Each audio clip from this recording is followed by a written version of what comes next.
The Tom Woods Show, episode 2271. Prepare to set fire to the index card of allowable opinion.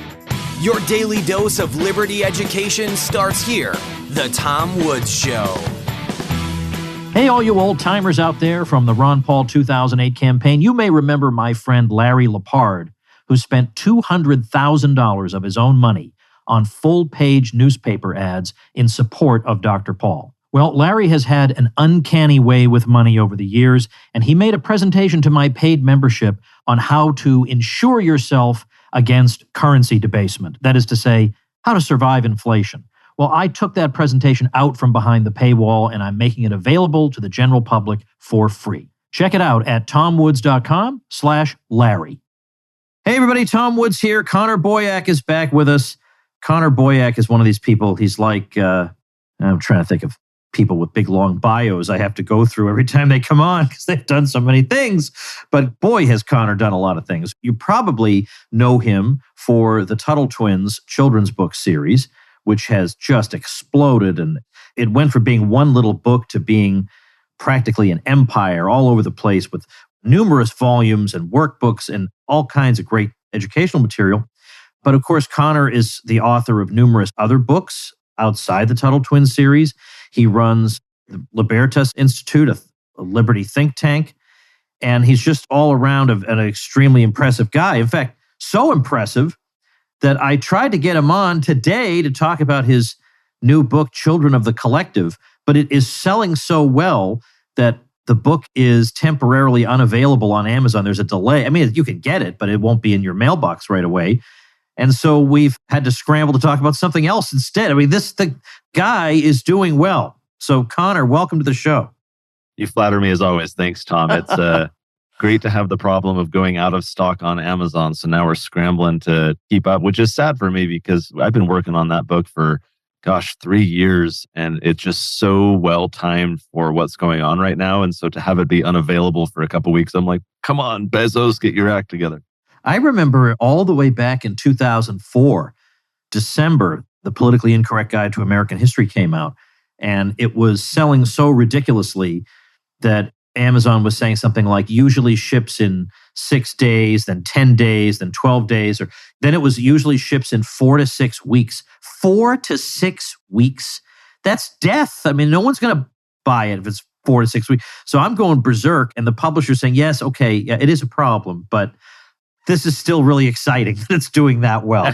So that is indeed the silver lining to it. So we'll get you back on because that really is an important book and we definitely do want to talk about it. But let's start off. I have a few things that I want to cover with you. And one of them has to do with something you talked about in my School of Life program to my members there, because we do have some successful libertarians. I had Eric July talk to my School of Life people. This is the website, tomschooloflife.com. Reopens in a couple of weeks. I'm talking to you January. When this comes out, it'll be January 23rd or 4th. I can't remember. But in a couple of weeks, we're going to reopen that. I had Eric July on because he had an amazing success with his Ripaverse comics. I mean, he opened his own comic book company, surrounded by naysayers, and yet pulled in over $3.5 million right off the bat with his initial campaign. It was unbelievable. Well, likewise, Connor, you went from, really the lowest position imaginable, being the tech guy for Tom Woods, right? The lowest basement level. And then now you have a veritable empire, it seems to me. So first of all, let's talk about that Tuttle Twins children's book series. Obviously, it's not hard to figure out how you came up with the idea. We're all getting asked, what can my 8-year-old read that'll spark his interest or get him thinking about interesting and important things? And the answer was nothing. We have absolutely nothing. But how did you go from, this would be a good idea, to actually doing it, getting it illustrated, getting it published, getting inventory, selling, like all these steps, getting the word out about it? How do you go from idea to execution?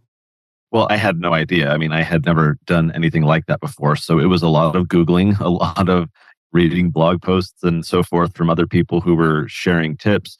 One decision, though, I credit with being the most significant reason behind why we have been able to sell as many books as we have, why we've been able to grow this so much.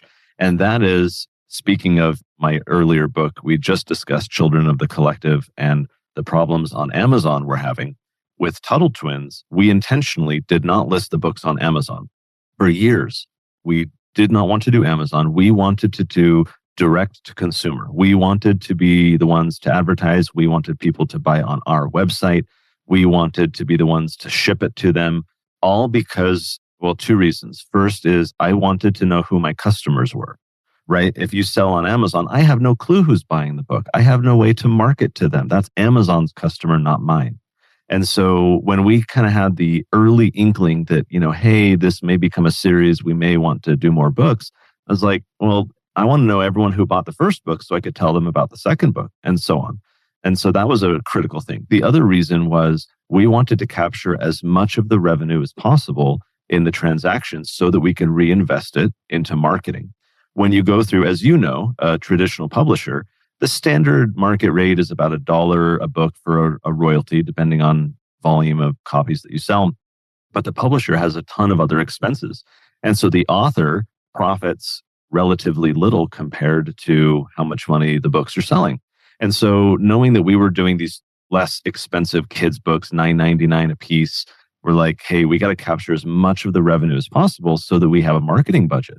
And so by doing the sales ourselves, we were able to do that. Now, in the early days of Tuttle Twins, it was literally me coming home from work from Libertas Institute. I'd drive home from the office, say hi to the kids, do dinner, etc. And then I would sit there for an hour or two or whatever and pack up books. And the next morning on the way into work, I would drop them all off at the post office. I would go to work, come home, pack books. Eventually started to involve my kids helping a little bit, but it was just me in my home fulfilling books. Now, that grew to where I had to hire someone part-time, then full-time. Now, Tom, we have a massive warehouse where I employ like 30 teenagers who just spend all day slinging books.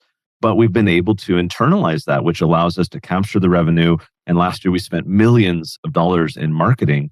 And that's why we've been able to grow, is because we decided to kind of take this on ourselves. It's not for everyone. Most authors just want to be an author. They don't want to also be a publisher and a marketer and a distributor and everything else. It is a lot of work, but the benefits have clear upside. And it's really the reason why we've been able to grow as we have. I don't know that I would have been sure that strategy, which has many advantages, would nevertheless work. Because, of course, one of the benefits of Amazon is the recognition. I mean, people, whether you like the leadership of the company is irrelevant. You know that if you order a product from it, it's going to arrive.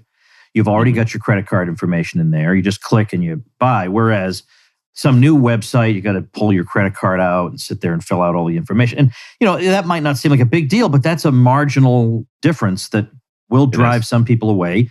And, Amazon's got the Prime program, so they'll ship people the stuff for free. And it's not always easy to duplicate that when you're just your own thing. But apparently that seems to be, at least in your case, outweighed by how much more of the revenue you keep, and the crucial fact that you get the contact information of the buyers, which you don't get when you sell on Amazon.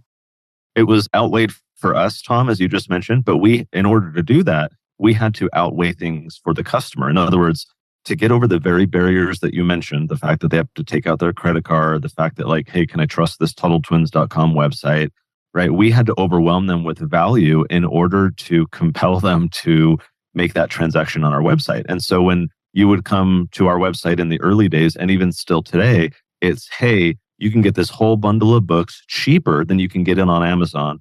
And by the way, we're going to give you free activity workbooks, which you're not going to get on Amazon. And so basically trying to really say, this is where you can find value. Yeah, we don't do free shipping. You're going to pay a couple bucks in shipping, but it's still going to be cheaper overall than Amazon. Yeah, we're going to take a few more days to get you the books than Amazon will, but you're going to get all these free workbooks instead. So from a business standpoint, we knew that we had to give the customer compelling reasons to buy from us.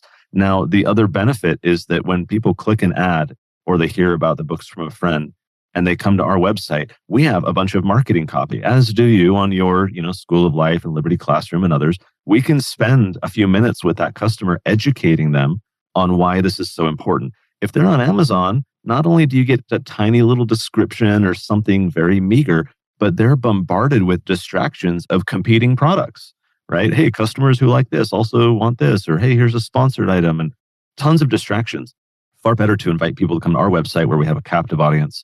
We can take our time to really kind of walk them through the benefits, overwhelm them with value, and then get them to purchase and then build that customer relationship. So There are trade-offs, as you point out. This is not for everyone, but I think, I probably talk to an author a week on average who wants to pick my brain. How have you done this, et cetera? And I say, like, look, if you want to be a successful author, unless you can get on like Oprah or, you have a super big following, you need a marketing budget, which means you need to probably get into direct sales so that you can capture that revenue and have the list and grow it over time. And the sad thing is, I think 95% of the people I talk to don't do that. And I get it, right? They just want to write the book and move on to their next project. But it is kind of the secret sauce behind what we've been able to do. Well, I noticed that from time to time, when you have a sale, you'll do a sale on bundles. You get this bundle of books, and then with this bundle of books, we're going to send you all the workbooks. We'll send you all these other additional materials, some of them digital, so as to make the purchase irresistible. I mean, you've done an incredible job. I know that because I promote your stuff as an affiliate. And when you have a sale, it's just unbelievable. People just buy like crazy. You've somehow made this an irresistible purchase. What do you attribute, though? I mean, yes, obviously there was a need that you're filling, but what do you attribute your success to in terms of just the sheer number of buyers? I mean, yes, it's true that you do some advertising, but I suppose before you did advertising, you probably did just organic traffic. How did you get eyeballs on the offer? Well, word of mouth has been very important, but it's like a musician who's on the side of the road and they have their case open with they plant some money in there to give you the social proof that, oh, hey, other people have chipped in some money, so you should too. And so we knew that in the early days, we needed to kind of get these books out there as much as possible so that people would start talking about them. So we did a lot of conferences. We would have booths. We did a lot of kind of email advertising, went on podcasts like yours, really just trying to get people aware. And now it is, in marketing, it's like you have to touch someone 7 or 8 or 10 or 20 times now to get them to finally take action. And so the thing about the sales is that these people have heard about the Tuttle Twins a dozen times, right? The neighbor down the road recommended them. The person at their kids' Bible school said you should get them. They saw a Facebook ad. They watched a cartoon episode. But then finally they come across a sale and that impels them to action because there's high urgency, right? It's a compelling offer and it's very urgent. And so those sales are really effective at getting the fence sitters to take action. People who are like, oh yeah, I've meant to look into those books or I've heard a lot about them. And so the sales are a way to kind of like grab them by the shoulders and say, okay, now's your time to take action. The other thing that works really well for that is when we're attacked, right? When CNN came after us and said that we were building this, quote, right-wing children's education complex. We sold over 100,000 books as a directly attributable to the CNN promotion. We launched a coupon code, CNN, get 50% off. Yeah, it's almost like you wrote the CNN story yourself. It was perfect. Exactly. Absolutely perfect. Yeah, I loved seeing you do that. Monetize your haters. That is it. I said to my friends, does anyone have any contacts at MSNBC so they can, pile on? But I know. I have a friend, I'm not sure he would want me to say his name because he actually had his feelings very seriously hurt by it. But if you remember Keith Olbermann on MSNBC, he used to have a segment called The Worst Person in the World. And one day, this particular person, friend of mine, I'll tell you off the air who it is, was chosen the worst person in the world. And it was really crushing to him. He really, really hated that. He's prepared to be disliked, but he doesn't crave being disliked. Mm-hmm. And whereas I thought, if I were the worst person in the world on MSNBC, could you imagine the street cred I'd have? What I could parlay out of that? It just seems like I would welcome it, but fair enough. I wasn't exactly in his shoes. I have a related goal, Tom, along these lines. My goal, I aspire to be included on the Southern Poverty Law Center's list of hate watch. Yeah, see, not everyone can achieve that one, but if you do, I know. you've definitely I'm trying.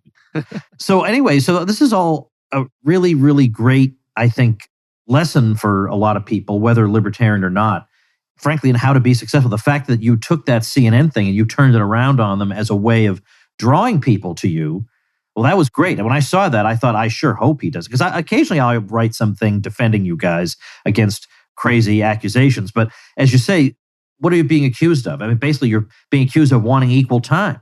Right. That's all you want. One of the best things Rush Limbaugh ever said was they used to say, Rush, why don't you give the other side equal time? And his answer was, I am equal time. Well, the Tuttle Twins is just equal time. Yeah, people often will say, critics will often say, oh, you're, propagandizing kids and you shouldn't be teaching kids this stuff. And I said, I'll stop as soon as they stop. The other side is like the critical failure of our movement, if you want to call it a movement, libertarians, conservatives, freedom lovers, and so forth. The critical oversight is that for decades, we have allowed our ideological opponents to raise our children, to educate them during their most intellectually formative years. And then only when they become adults do we as civic groups, think tanks, voter drives, nonprofits, educating people and so forth. Only then, once they're adults, do we go out and do outreach and talk to them and try and encourage them to believe our ideas. And by then, so much of the kind of worldview has already been deeply planted. It's not irreversible. Clearly, people can change and many do. But I feel like we have been playing defense for decades. I'm sick of playing defense. I want to play offense. And so that's what the Tuttle Twins allows us to do. Yeah, exactly right. And by the way, I can understand, I think it's understandable that a parent might feel a bit of a sting when being accused of ideologically brainwashing his kids. I hear that.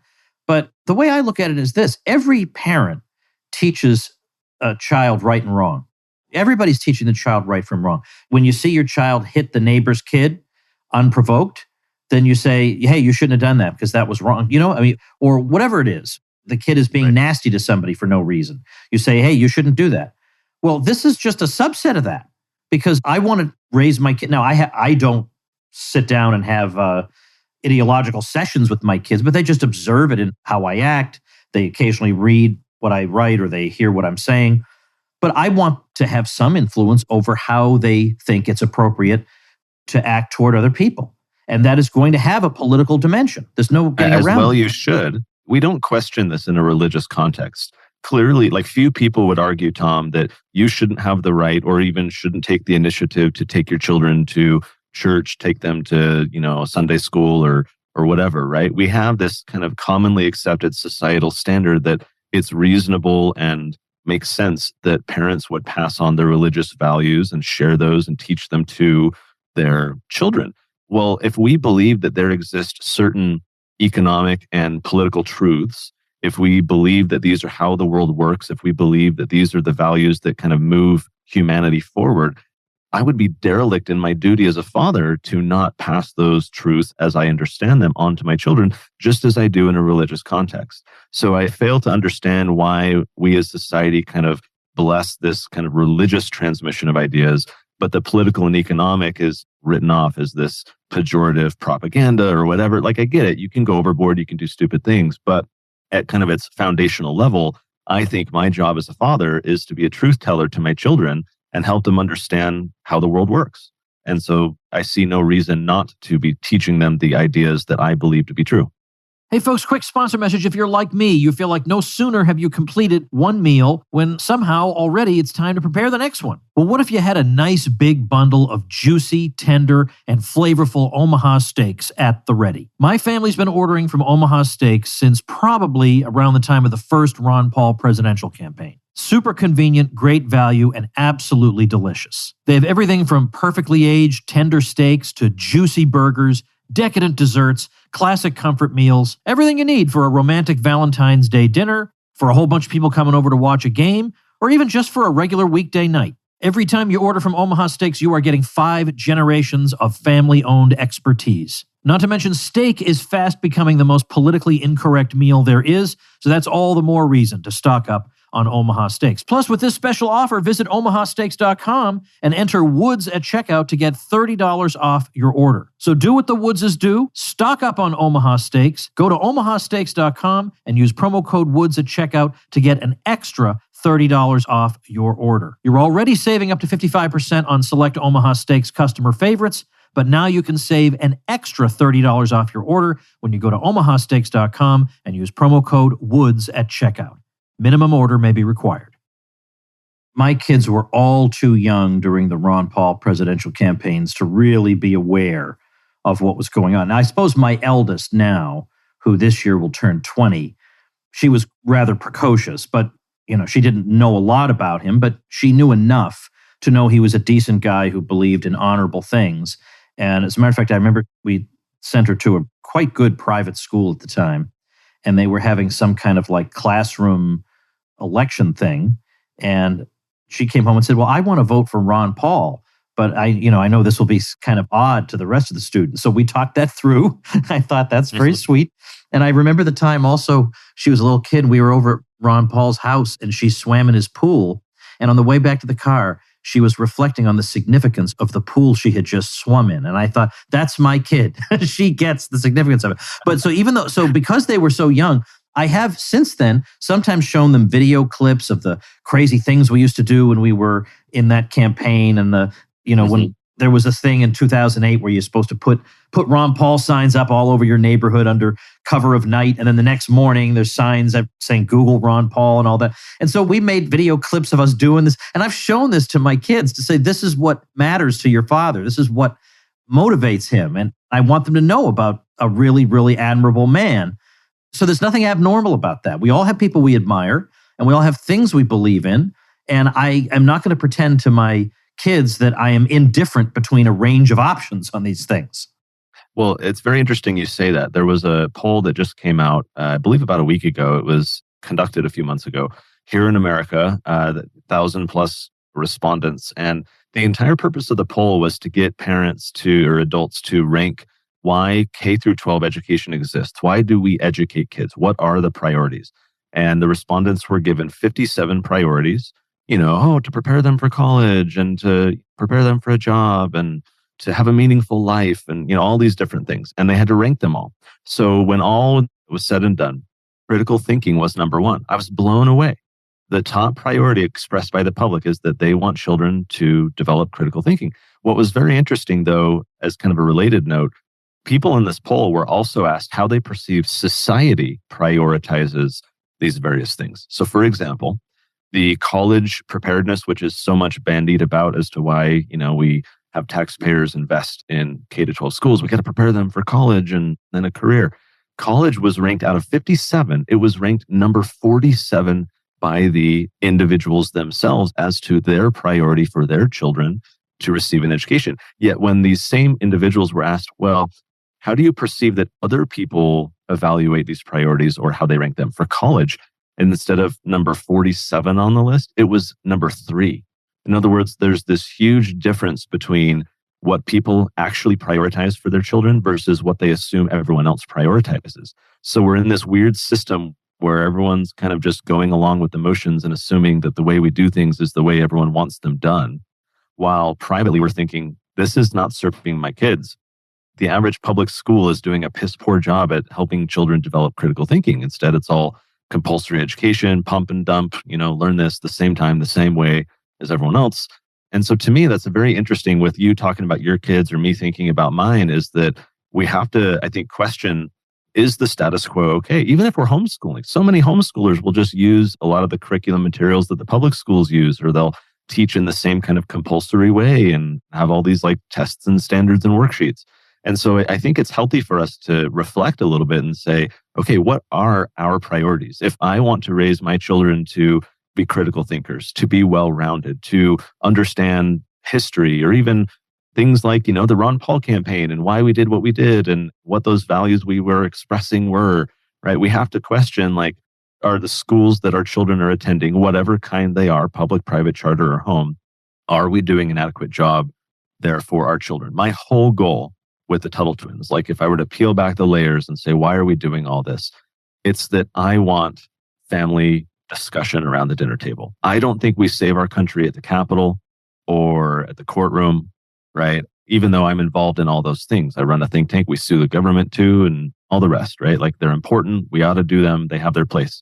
But I don't think that's how we save our country. I think we save our country around the dinner table. And I think we've lost that as a culture of this kind of family integrity and civil debate between family members, let alone neighbors and community members and more broadly with the public. And so my goal with the Tuttle Twins, people would always say, you should be going into the schools. This should be going after the teachers. And we have, and we do, but that's a very minor portion because when I go to the schools and we get teachers teaching various Tuttle Twins type activities and lessons, the kids go home and mom says, what did you learn today? And the kid's like, oh, I don't know. And there's no retention. There's no application because mom has no clue what the kid learned in the class if the kid even absorbed any of it. But when we go after the home, when we get parents to be the customers and buy these books for their kids or watch the Tuttle Twins cartoon with their kids. Mom and dad and siblings all are on the same page and they can talk about them. We give them discussion questions at the end of our books and in other materials to say, here are things that you can talk about. That fundamentally to me is the goal. These are ideas that matter. These are worth discussing. They're very relevant to what's going on in our world today. Hey, parents, here's a very simple, relatable way where you can now talk about these ideas with your children and help them better understand how the world actually works rather than this fake cocoon that they're being exposed to via social media. So that's the whole goal. Family discussion. Let's understand these ideas. Let's debate these ideas. And that's really why we're trying to do what we do. Let's take the last few minutes to talk about something else you've been doing for, let's say, the children's market, and that is entrepreneurship. Like, we all know the stories of kids with lemonade stands and the authorities come shut them down. And everybody admits that's ridiculous, pretty much everybody. And so you've done something in Utah and then aiming to bring this to other states to stop that craziness and also to encourage entrepreneurship in kids and just keep the state away. Yeah. We saw those headlines, and about 6 years ago, it was particularly bad. There were a lot of cases in 1 year. So we went to our legislature. We said, hey guys, let's get ahead of this. Let's not let this happen anymore in our state. We got them to pass a law that says if you are under 18, you do not need to obtain any kind of business license, any kind of permit, no food handler's permit. You don't have to collect and remit sales tax. There are literally no restrictions or permission slips of any kind if you are a minor. We have an actual free market for minors. Now, of course, the crushing weight of the state will come upon them the moment that they turn 18, but that's another battle for another day. Our point was, let's at least encourage youth entrepreneurship and not make a girl who's selling 50-cent cups of lemonade get an $85 permit. That's stupid. And so we got the law changed. And to celebrate that, we launched a program called the Children's Entrepreneur Market. So for 5 or 6 years, we've been doing this in Utah now. They're kind of like farmers markets, 3 hours on a Saturday morning, at the city park or outside Costco or whatever. And all the booths are there. Mom and dad will help set up, but the kids run the whole show. They're the ones pitching the customers walking by. They're the ones haggling. They're the ones selling what they're doing. And it's awesome because your typical lemonade stand, 90% of the kids' time is spent trying to flag down vehicles to stop. With our markets, we get like 1,000+ people in the public coming out. So there's constant foot traffic. And they're right next to all the other kids selling all kinds of stuff. It's food, it's t-shirts, it's trinkets, toys, slime. I remember a few years ago when fidget spinners were a craze. I think we had like 15 booths that all were selling fidget spinners. So it's just fun to see these kids practicing entrepreneurship. So we give them Tuttle Twins books, and we're developing a curriculum to teach kind of applied entrepreneurship, because the goal is not just to get them all to go be entrepreneurs necessarily. It's to get them all to think like entrepreneurs, to understand the power of problem solving, to actually try and create value for others. And it's these lessons, I think, that can undermine a lot of the socialist woke crap that they're being subjected to in our world today. And so we are now taking this on the road. We've been doing it for a few years in Utah. Next year, we're going to expand to 5 new states. Oh gosh, I think Arizona, Colorado, Texas, Tennessee, and I don't remember the other one. But the goal is within 5 years, we want to have this be a fully national program. We want millions of kids involved in this thing. We want to partner with communities and schools and really grow this as a brand. It's going to be under the Tuttle Twins branch of what we do. So it'll be Tuttle Twins introduces the children's entrepreneur market, so that as kids participate in the market, they can then go read the books and watch the cartoon and continue to learn. And we're super excited. Now, not every state has laws like we do. So we're actually going to be doing a little bit of intentional civil disobedience to say, we're not getting business license. We're not doing permits. We're not doing any of that. And if anyone wants to come after these markets, come after these kids, we will then be prepared to go work with the local think tank and legislators to get the law changed once we can identify, look how stupid this story is that just came out. Let's pass a law like Utah's. We've helped a few other states pass a similar law. So there's now 4 or 5 states that have some decent laws on the books like Utah does. But to me, it's a fun project. It's great to reach out to the rising generation. Parents love it because you're helping their kids, and so they become endeared to you. We used to be dismissed, Tom, as the fringe libertarian group here in Utah and elsewhere. That branding has totally shifted. When we started doing Tuttle Twins and the Children's Entrepreneur Market, we have such a positive brand in our community now. No one sees us as fringe. No one sees us as extreme. No one even calls us libertarian. It's just like free market or things like this, very kind of endearing terms. Parents love us. They're so appreciative that we're helping them help their kids.